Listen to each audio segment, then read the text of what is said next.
Hi Taurus, this is Tarot-blee Accurate. Thank you for tuning in. If you are new, welcome. I hope you come back. If you've been here before, thank you so much for liking my videos, for subscribing to them, for sharing them with your friends. That's the reason why I do those. So I hope you find this helpful.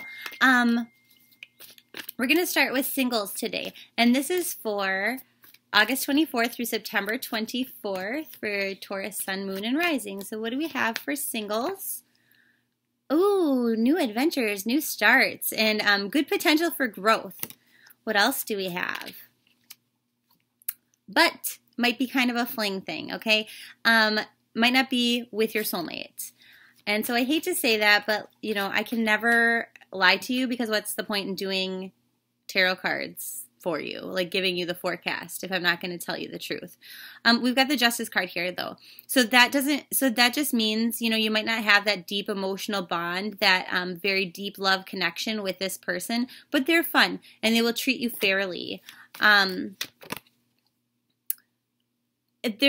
probably not the kind of person that you're going to move in with, anything like that. And if you decided to do that, if you want to jump the gun on this new relationship and commit just for the purpose of committing and having someone around in your life, it's going to be a shitstorm is what this is saying. So this month, anybody that you meet that seems to have some potential, go ahead and date them because I think there's lessons to be learned there and you'll have a great time.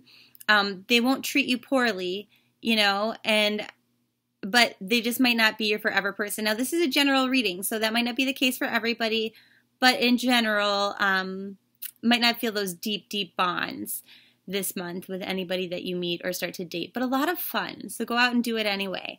What this is saying here is that, and let me just say this quick too, is that sometimes we have to date people that we know are not the right person for us just to learn lessons so that we are ready, that we're at the same vibration level as our forever person. You know, we all have to go through things and know what we don't want so that we know what we do want so that when you come together it works out.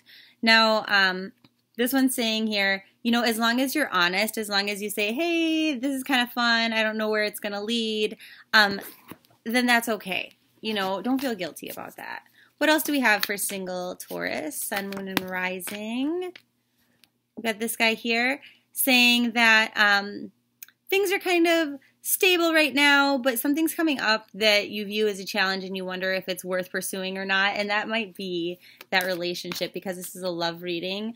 But it's also saying, you know, don't go out and spend loads of money on this person or on these dates if it's something new. Also, some of you may have met somebody and kind of have your mind made up as to where it's going to go, what you're going to do about it, that sort of a thing. You just might not have expressed that yet to them because you don't want to hurt them. But, you know, if you already know in your mind, like I said, if it's fun, if you're honest about that, that's okay.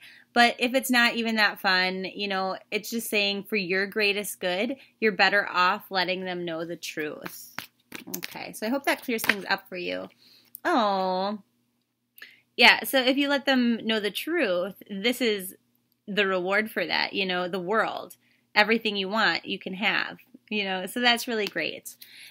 You're not going to be creating any bad karma with that, as long as you're communicating. So for those of you who are coupled, Taurus, Sun, Moon, and Rising, what do we have? A little bit of unhappiness right now in the relationship, maybe some depression. But the good thing about this is that it's going to force conversations, honesty, and things like that. You know, a better relationship in that regard where you're talking about things that needed to be talked about for a long time, bringing up your unhappiness. And, you know, maybe you haven't done it again. Same thing here. You don't want to hurt people. You don't want to cause upheaval and disruption and chaos in their life or in yours. And you have the challenge here of trying to stay emotionally balanced as you do so. You know, because we feel very guilty and our heart breaks when we break other people's hearts. That's human nature. It's normal. It says some of you might not be following your gut instincts and your intuition and you're kind of just avoiding this. But now is not the time to avoid this sort of thing. what this is saying here, sorry, 1 second. Okay, sorry. So what I was saying, Taurus, is that some of you in your coupled relationships are waiting for something in regards to your day-to-day life to happen, for money to come in, for investments that you've made to pay off. And I don't feel like these are emotional investments. Just things that you've attempted, that you've tried, and just waiting to see how those go. And it's very difficult to wait, but this is just saying you're going to have to wait a little longer, but it is coming, okay? Other things, you're not getting enough sleep right now. So force yourself to get to bed a little earlier if you can. But this is just saying really what needs to happen in your relationships right now, in your love life, is that communication. You have to be the person who starts it. You need to just rip that Band-Aid off and get to talking and talk honestly about how you feel, so that that sun card turns upside down and that you do experience happiness and joy and love in your relationship again. Okay, well, good luck. If you'd like a personal reading, all of my contact information is in the description box below, but otherwise, until next time, mwah!